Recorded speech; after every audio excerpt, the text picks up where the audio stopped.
So we're talking about an advanced civilization here that is rebuilding a place long before the dynastic era of Egypt. The dynastic Egyptians, this is going to be hard for you to grasp. The dynastic Egyptians inherited what was already there. Thoth said, "Builded I the great pyramid, patterned after Earth's force, so that it too might remain through the ages." He built the great pyramid. Now, he didn't build it with his physical hands. He instructed and taught the Kemetic people his advanced building techniques using his technology. He had the blueprint though, and his blueprint can be found all over the planet. Anywhere you go on Earth, you're gonna see the blueprint from Egypt everywhere, the land of Chem, everywhere. Because remember, the people that he had as his crew, they stayed with him for eons, and then he said, now go. Now go and spread out all over the planet and duplicate what we did here. We're branded. Every single person on this planet has a genetic brand on them. You're branded.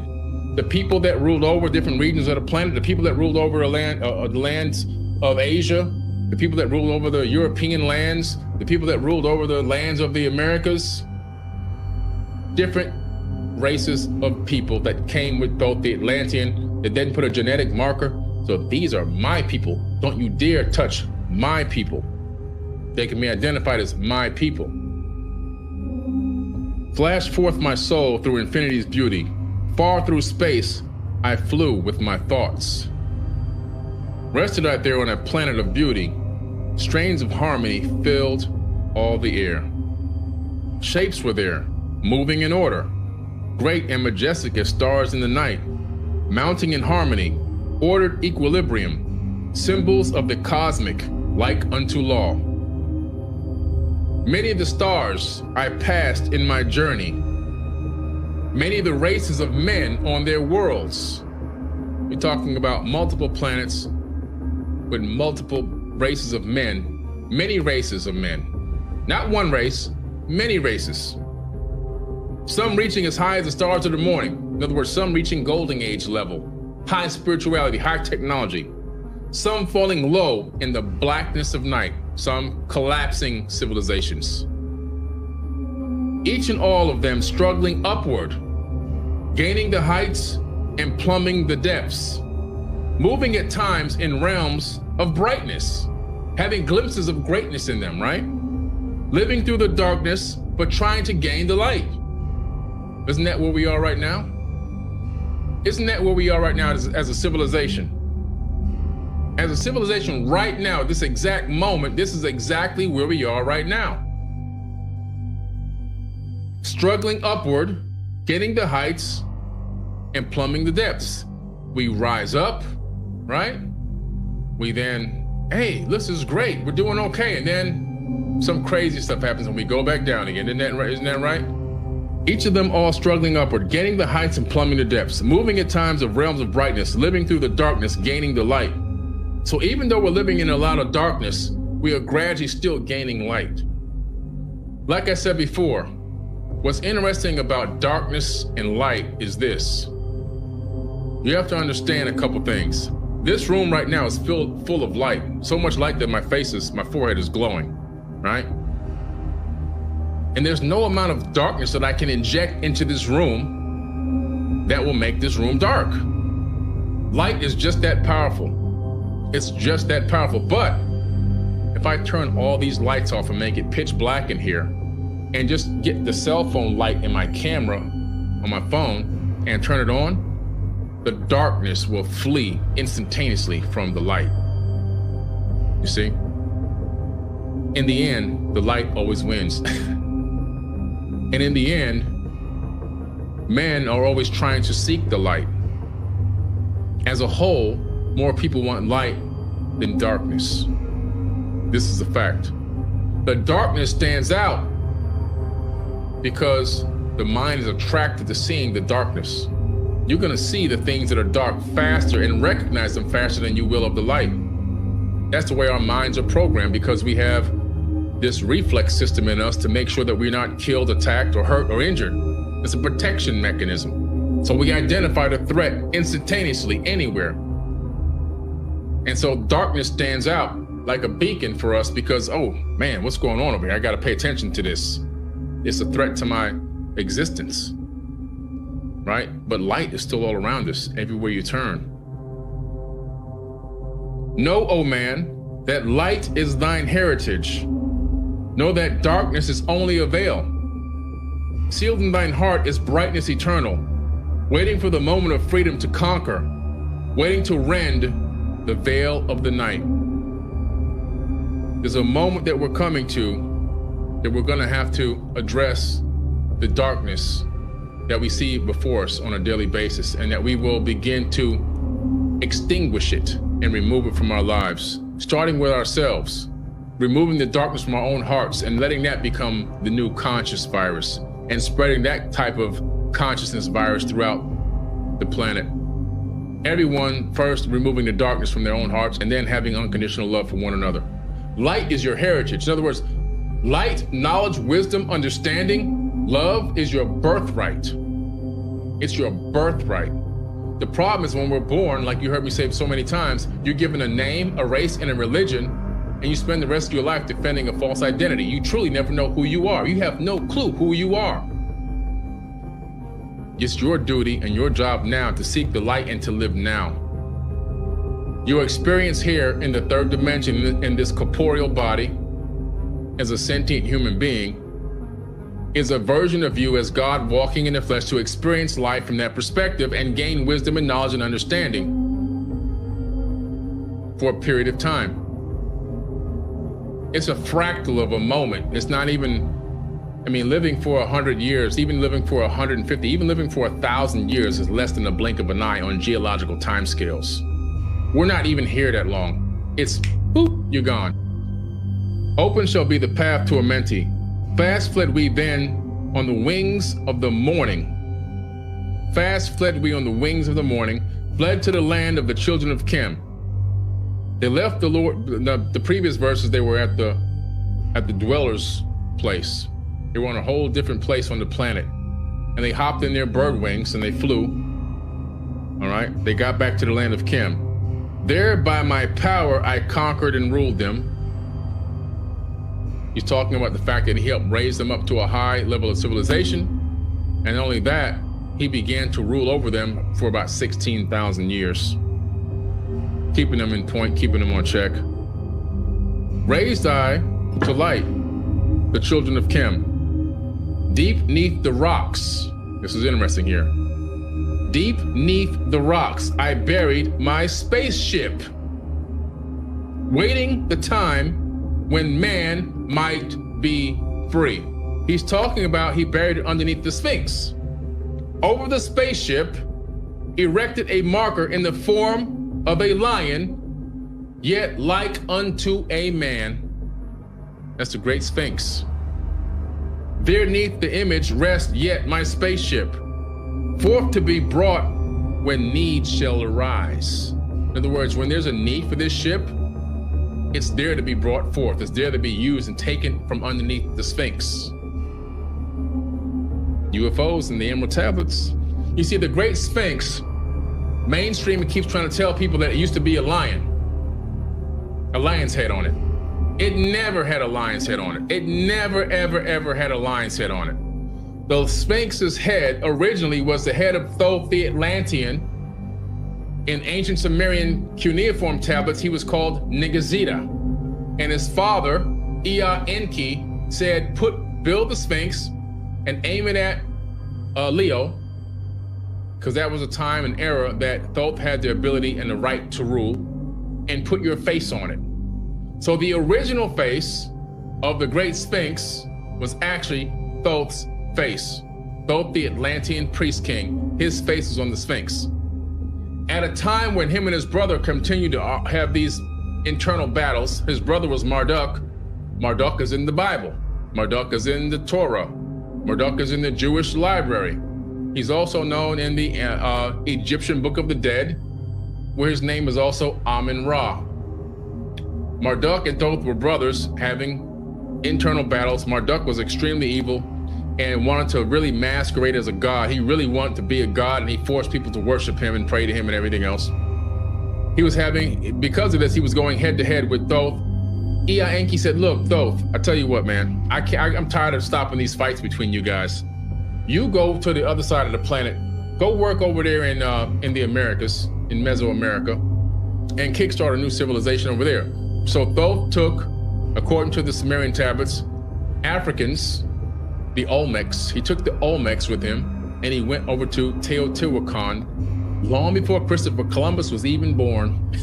We're talking about thousands of years ago. And he built the Teotihuacan civilization in Mesoamerica, all up through Teotihuacan, down into Tulum and Tula, and all the way down into Chichen Itza in the Yucatan Peninsula. And the evidence of this is that the Teotihuacan pyramids are an exact identical copy and orientation of the Great Pyramids at Giza. Even the Pyramid of the Sun, which represents the Great Pyramid in Teotihuacan, the base of the pyramid is the exact same dimensions of the pyramid that Thoth built in Egypt. And he says, build it out of the Great Pyramid. So he built the Great Pyramid, took the same exact blueprint, built the same exact system over there in Teotihuacan. The Pyramid of the Sun is exactly 50% the height of the Great Pyramid at Giza. Also another strange coincidence, and both are built on top of aquifers, and both pyramid systems align with the Orion star system. Know ye, O man, that far in the future, invaders shall come from out of the deep. He's not talking about the deep water, he's talking about deep space. Then awake ye who have wisdom, bring forth my ship and conquer with ease. Deep neath the image lies my secret. Search and find in the pyramid I built. Each to the other is the keystone, each the gateway that leads into life. Follow the key I leave behind me. Seek the doorway to life shall be thine. Seek thou in my pyramid. I've been to the Great Sphinx several times. I've been in shafts that go underneath the Great Sphinx. And so check this out. So this is called, this is a side experiment. It's called seismic tomography. With seismic tomography, you can test for spaces. This is one of those non-invasive technologies that I was referencing. Right, so the seismic tomography experiment was, they were listening here and then hitting the surface around the Sphinx, right? And they were describing several areas that could be voids, okay? One of those voids, which we all think is probably the most likely candidate for the quote-unquote quantum record, starts something like here, extends forward by 12 meters, and then 9 meters to the side. It's a big place. And Schock and Dubecki concluded that the signal actually is fairly regular in terms of, right angle corners, sharp edges, so they think this is a man-made chamber about 5 meters below us. It's full of water, most likely just the groundwater level comes up to about 5 meters. So, but according to my reconstruction under the Sphinx, this archive was breached. This is not sealed, which is what Edgar Casey said. I think this, and I have evidence for it, right? So I think this archive was breached a long time ago. The content was removed, and it ended up in Hermopolis. We have evidence here, at least in a written form, that people in ancient times had information or foreknowledge of spaceships, of an invader coming from deep space, of a need to use a ship that's buried to be able to defend Earth against these invaders, according to this text. I took the emerald tablets and the emerald tablet singular, because there's two different tablets. There's actually way more than that, but I focused on these two. So the emerald tablets of Thoth and the emerald tablet of Hermes, both of them are in this one book. And I broke down the tablets, the meaning, and the information, the science, the technology that's encoded into the verses, so that everyone can understand exactly what was being said over 36,000 years ago. We're going to go into this topic tonight. We're going to talk about the UFOs in the emerald tablets, which is going to be pretty interesting, because what it's going to do, it's going to show you that in ancient times, they are referencing advanced aerospace technology that we have now today. You know, I mean, there is no original idea.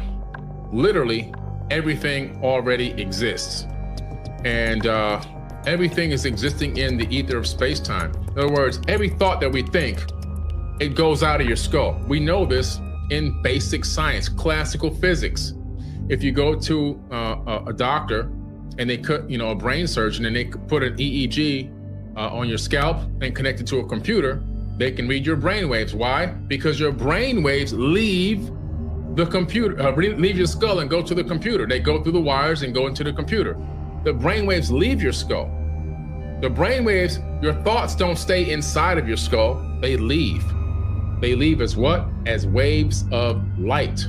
So at all times, your mind is always generating light waves, but light waves that are encoded with information, digital bits of information encoded on the waves of light. That's how it works. So you are literally sending out information into the universe at all times. So your mind is always generating waves of light. Just like this cell phone, right? I have a cell phone here. This cell phone and your cell phone is connected to a tower. That's why they call it a cell phone, because cellular towers, these towers transmit a frequency called a microwave.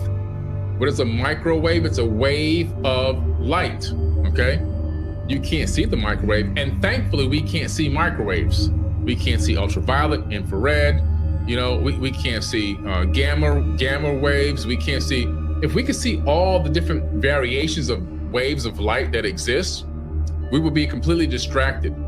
We can only see just less than 1% of the light waves that actually exist. Truthfully, we mostly only get RGB. That's it, right? Red, blue, and green, and combinations of those red, blue, and greens. It's pretty interesting. But these waves go out encoded with information. So this cell phone is connected to a tower that has microwaves, right? The data in the phone transmits out. It rides that beam of light, that microwave, it's a light wave. It rides it to the tower.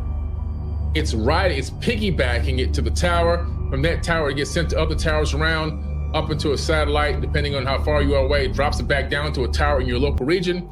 And then the information that's encoded, the digital bits of information that's encoded into it, ride the wave down to the other person's device, and the device lights up, and then the processor inside the phone decodes the encoded piggyback message on the light wave. So we use light waves to send information because we found a way to piggyback the information on the wave of light and let it ride with it out. Look at the universe as a whole. Your mind is doing that every single thought that you think. You're sending information into space-time 24 hours a day, 7 days a week. Every idea, every thought. So this is why I believe in the book of life. I believe in, which originates in the Egyptian book of the dead, by the way. The Bible picked it up much later. I believe in the book of life, which is also talked about in the Emerald Tablets, which is 36,000 years old. And the Akashic Records is the same exact thing. There's a record of every thought that has ever been thought of by every sentient conscious entity that exists throughout the entire multiverse. So when you sometimes say, oh man, I had a great idea, a lot of the times you just got on the same frequency of an idea that already existed and you downloaded it. Because just about everything has already been thought of and already done and already accomplished. We only rediscover these things. But we're going to talk about the fact that they're referencing technology in the ancient past. And this technology is literally technology that we today are calling advanced. Back then, this technology was advanced. Now what we have today is just catching up to it. Let me go to my book, The Compendium of the Emerald Tablets. You know, this book was written in a time, not really the book, but the tablets were written in a time where Thoth says it's almost like a time capsule waiting for a new human to arrive to decode it and understand it. At the time that he wrote these tablets, the people around wouldn't have been able to even conceive or understand the meaning in here. But now we have arrived literally at the time that he predicted so many eons ago And we are the people that have the capability of not only reading them, but also deciphering the encoded messages and understanding it here in this, what we call the modern era, right? Or recorded history. So Thoth is being spoken to by his father, Thoth, who's also known as Ea Enki in the Sumerian cuneiform tablets. These are the same two people. And he's being talked to and spoken to about fulfilling a plan after a global disaster happened on Earth, which is pretty interesting, right? So I'm gonna go in here and start off reading directly from the book. And Thoth said, speaking the word, calling the power, deep in Earth's heart, the sons of Amenti heard and hearing, directing and changing of the flower of fire that burns eternally, changing and shifting using the Logos, until that great fire changed its direction. Over the world then broke the great waters. He's talking about deep in Earth's heart, the sons of Amenti heard and hearing, directing the changing of the flower of fire. We're talking about the Earth's core. We're talking about the internal core of the planet itself. Right now, you're hearing in the news that the core of the Earth is getting ready for a reversal. Every so many tens of thousands of years, this happens. It's normal. It even creates a reversal of Earth's magnetic field. So right now, if you go out to any area where there's volcanic activity and you can get your hand on some volcanic rocks, some really old volcanic rocks, and you take those volcanic rocks and you check the position or the orientation of the atoms, if they're more than 27,000 years old, you will find out that the atoms are oriented opposite. In other words, north is south and south is north, meaning that the Earth's magnetic field is recorded in volcanic rocks, okay? And we know this is basic archaeology 101. This is what they teach you. But what's interesting about this is it means that the Earth's magnetic field, it flips every so many tens of thousands of years. On average, around every 27,000 years, the Earth's magnetic field does a flip. Now, what's happening here in this current era, if you begin to research the Earth's magnetic field, you discover that Earth's magnetic field is actually warping and wrinkling in a way that's even letting a lot of radiation and cosmic rays hit the planet because it's bending in a way. And the magnetic north has begun to move. And where is it now? Magnetic north has now moved over Russia. It's actually just now beginning to pass Russia. So it's been ticking away as our magnetic field is preparing itself for a complete flip, south to north and north to south. This is what Thoth is talking about here in the Emerald Tablets. He's talking about something that we're experiencing right now today in modern science. You can Google this, you can look it up. It'll be on all the mainstream news pages that the Earth's core is slowing down and getting ready for a reversal, and Earth's magnetic field is overdue for a magnetic flip. Now, what's more proof of this? Look this up. The fact that airlines have had to rewrite or recode the numbers, the degree numbers on the runways, because all airplanes travel through different coordinates for runway so they can align with the runway properly, right? They have to align with the runway. And even in autopilot, they begin to create that alignment. The plane knows what it's supposed to do, and the pilots, of course, know what they're supposed to do. But because magnetic north has been moving and planes fly based on magnetic north, not North Star, because they fly on magnetic north, they've had to rewrite the coordinates on runway so planes can make the proper alignment to land. Because if they didn't, planes would be crashing into the water, on other runways, not being able to land properly. This is how important this is. In this particular situation, it had caused a global disaster, or it was a result of a global disaster. So you see here what happens? Shifting and using the Logos. The Logos is an energy, so the energy of the Earth has shifted until that great fire changed its direction, until the Earth's molten core flipped and went in the opposite direction, which creates what? A magnetic flip. Broke the waters. Here comes the global disaster. Over the world, then broke the waters. We're talking about the first occurrence of a great flood in recorded history on these Emerald Tablets, all right? drowning and sinking, changing Earth's balance, until only the Temple of Light was left standing on the great mountain of Unveil. So there's a mountain that's so tall at this time with a temple on top, and the only thing that was standing was the top of the temple. Everything else was completely covered in water because it had such a global disaster happened that shifted the oceans to move across the land in a way, probably had a pole shift of the crust of the earth itself, not to mention a pole shift of the magnetic field. And then on top of that, you have water being displaced in mass, and that mass then shifts and moves over the land, creating a global flood. Some there were who were living, saved from the rush of the fountains. If you read the Epic of Gilgamesh, which is the original and full account of the story of Noah, which made it into the Bible. They copied it from the Epic of Gilgamesh, which is 6,000 years older than the Bible itself. Zuzudra is actually Noah. And you find that there were people, if you read the biblical version, and of course, if you read the original version in the Epic of Gilgamesh, there were people that survived this great flood. And it's saying it here in 36,000-year-old text, which predates the Epic of Gilgamesh and predates the Bible. Some there were who were living, saved from the rush of the fountains.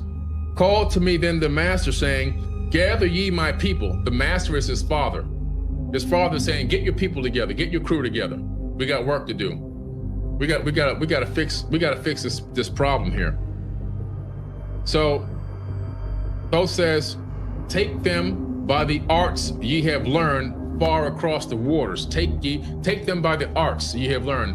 In other words, your blueprint, your architectural design knowledge, your language knowledge, your rebuilding knowledge, your everything that's needed to restart civilization.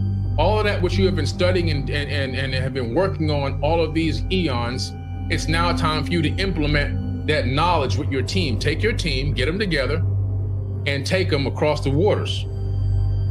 He says, take them by the arts ye have learned far across the waters until ye reach the land of the hairy barbarians. All of a sudden, we have a situation here where the people have gone from technological knowledge and wisdom to just basically almost cave level again, okay? He's calling them hairy barbarians, dwelling in the caves of the desert. Follow there the plan ye know of. Gathered I then my people, that's his crew, and entered into the great ship of the master. He entered into the great ship of the master. His dad said, you know what, take my ship. Take my ship and go take care of this business. Now this ship that he got into, it's not a ship that sails on the ocean. Listen to this. This is very important right here. One of the most important parts in the evidence of something that doesn't sail but flies. Upward, we rose into the morning. He didn't say we got into the ship and sailed out to the sea. He says upward. I don't know of any ships except for spaceships and airplanes that go up. He says, dark beneath us lay the temple. Beneath. He didn't say the water was beneath us or the ocean was beneath us or the sea was beneath us. He said dark beneath us lay the temple. The temple of where? The temple of Unveil, where he just left when his father told him to go and take his crew. Suddenly over it rose the waters, vanished from earth. What are the waters? See, in ancient times, they call the upper atmosphere in the sky the waters. The area where the clouds are and above were called the waters.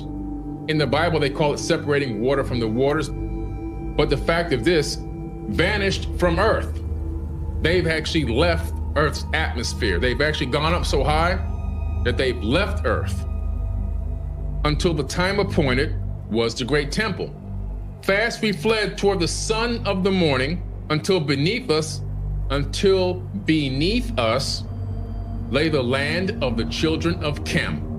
Now you see, very few books out there, very few tablets that you discover will reference Egypt as the land of Chem. We know that Egypt was Kemet, ancient Kemet. long before it was called Egypt. Egypt is a fairly new term given by the Greeks. But he said, fast we fled toward the sun of the morning until beneath us lay the land of the children of Chem. And the people there who had been surviving and generations have survived, maybe 2 or 3 generations have survived, they're now, back to, chisels and hammers and hunting and everything else, right? But they're not at the same technological level that they were before. Fast we fled towards the sun of the morning until beneath us lay the land of the children of Chem. Raging they came with cudgels and spears, lifted in anger, seeking to slay and utterly destroy the sons of Atlantis. So he lands this ship. The people are like, man, what the hell is this? They're scared, they're pissed, they're a little worried, like, this is our territory. What is this thing? This could be danger for us. So when Thoth's doors open to the ship and they begin to walk out, the people of Kemet come running at him with weapons. They're getting ready to try to defend their land and their territory. They don't know if they mean good or if they mean bad intentions. So we're gonna attack. We'll attack you first, ask questions later, right? That's basically how humanity always is anyway. Everything we think is coming to kill us, so we attack everything. That's why the UFOs don't come and just land in your front yard, because people will probably go get their guns and shoot them right away. So this is what happens here. Raging they came with cudgels and spears, lifted in anger, seeking to slay and utterly destroy the sons of Atlantis. Here's what happens. It's very interesting. Thoth says this: then I raised my staff and directed a ray of vibration, striking them still in their tracks as fragments of stone of the mountain. So he has a weapon that is non-lethal, but has the capability of reaching them via a frequency. It's a frequency weapon. And this frequency weapon freezes them in their tracks and stops them from coming to attack. Now that's pretty interesting. We're talking about 36,000 years ago. This guy's got a frequency beam weapon that can stop a gang of people from coming at him. Now, we were supposed to be literally just, living in caves, right? Just living in caves at that time, using chicken bones and copper chisels to do basic stuff, right? Making spears and trying to kill rabbits for dinner and all that kind of stuff. But then guess what? This guy comes with technology, crazy technology. Let's take a look at this and see if we have this kind of technology in modern times. It's called the active denial system, right? It penetrates the skin 1/64th of an inch, causing the feeling similar to being on fire. And they have different types of active denial system frequencies. It's a frequency weapon where they can make you feel like you want to vomit. They can make you feel ice cold. They can put voices in your head. They can make you feel like you're in pain. All right, all these different things they can do with the active denial system. Let's take a quick look at this short video.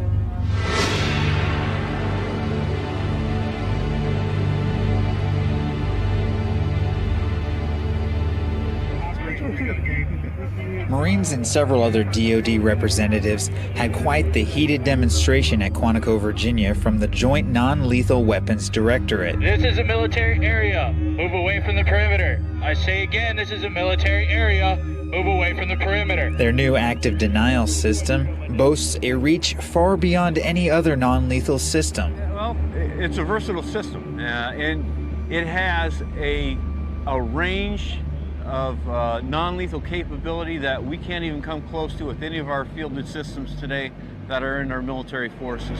About 7 football fields to give it some perspective.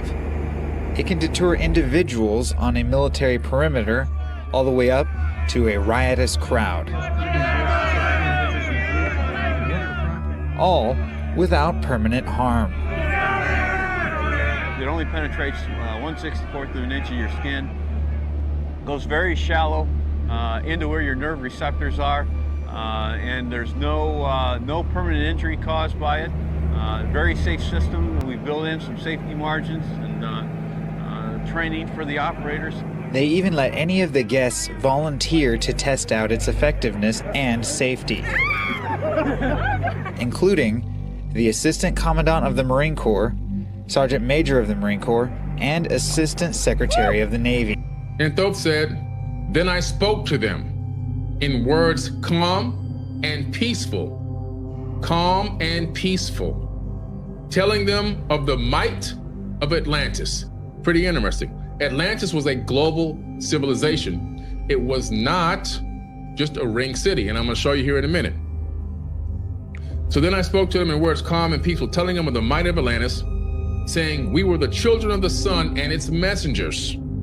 He called himself a messenger, and his crew messengers. He did not call himself God. Here's something very interesting now, where it gets really interesting again. Cowed I them by my display of magic science. So what he's saying is, when he says cowed, C-O-W-E-D, that's an old term, an old way of saying I confused them. This technology, when I pulled out my doodads out of my pocket, when I pulled out my watch and my cell phone and some other things that I had that had fancy buttons and lights on it, when I did that, it got them like, wow, this is crazy. What is this stuff, right? Until at my feet, they groveled. So these people at that point, when a more advanced being with technology meets a less advanced civilization, the less advanced civilization is going to immediately deify them and begin to pray to them, drop down, become humble, and so forth and so on. But check this out. He had magic science. Magic science translates as advanced technology. So he begins to show them his technological doodads that he had. And the people drop to their feet immediately. But guess what he does? He released them. In other words, he said, "No, stop." Don't drop down to your knees and grovel at my feet. Come on, get up, get up, get up, get up, get up. Let me show you what's going on here. Let me enlighten you. I'm not God. I'm a son of Atlantis and one of its messengers. He even calls himself a son of man several times in this book, which is what? Very reminiscent of the terminology that Yeshua, aka Jesus, uses in the modern day New Testament of the Bible, where he calls himself what? The Son of Man. Interesting. So he says, he released them. He told them, look, at ease, guys, relax. I'm good. We're on the same level. I'm just here to teach you something. Long dwelt we in the land of Chem, long and yet long again, until obeying the commands of the master. Remember, the master, his father, had given these commands to go there and rebuild the land of Chem after this flood. Go out there. So this took time. They weren't there for just a few days. They were there for a very, very long time, right? He says, until obeying the master, who while sleeping lives eternally.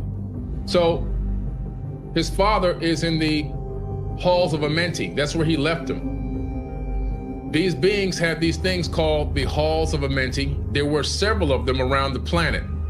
Several of them. There wasn't just one, right? And so Thoth says he had his own Halls of Amenti, which he had deep beneath the Great Pyramid, and they found those halls. His father had a couple of them. One is also in Africa, which I visited in person and have video clips of me there. He's talking about the fact that his father had put his body into one of the rejuvenation chambers in the Halls of Amenti. In the Halls of Amenti, they have these rejuvenation chambers. They look like gigantic sarcophagus, but these things weigh about 100 tons each, and inside of them is some type of technology. I've been to the one underneath the sands of Saqqara, right? And I've shown videos and photos of that at the Serapeum and showing these giant sarcophagus that were there. I've been inside of them. There's pictures of me on top of them. It's an amazing story, which is coming out very soon in one of my new episodes of Anunnaki History. But he puts his body, so he's sleeping, but yet lives eternally, because they keep transferring their consciousness from one body to the next. This was their secret of immortality. So, and I say in this book, magic science translates into advanced technology that was most likely small devices that he was already carrying in like a toolkit. For some 16,000 years, he ruled the ancient race of Egypt. This is the land of Chem.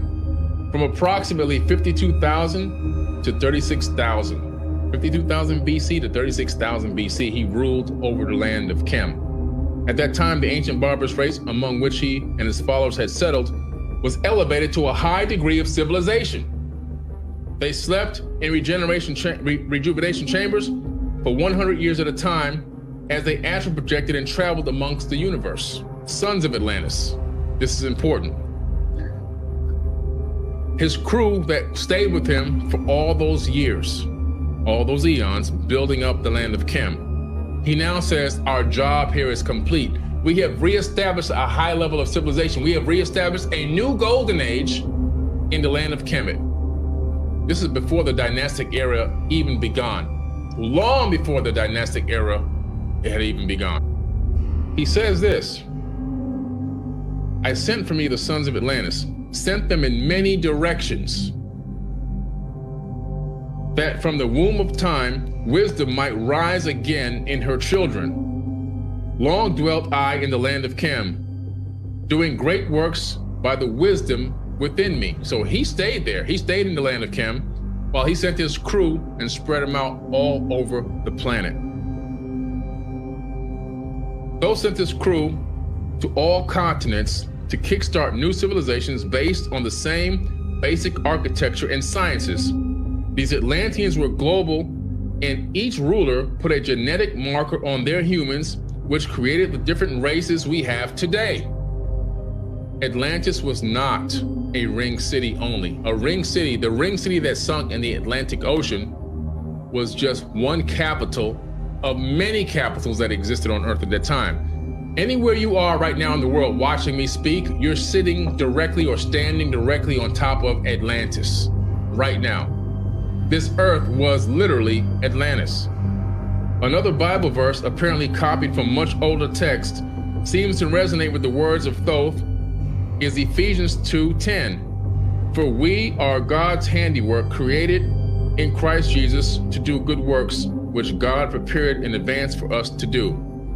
It's the same, he's saying the same thing. He's saying the same exact thing. And I do these comparisons between biblical text and Thoth's words, and you can see that in the modern day Bible, a lot of the New Testament, it comes directly from the Emerald Tablets. Upward grew into the light of knowledge the children of Chem. Now, Chem is interesting because that's where you get chemistry and alchemy. They come from the land of Chem. That's where it originated.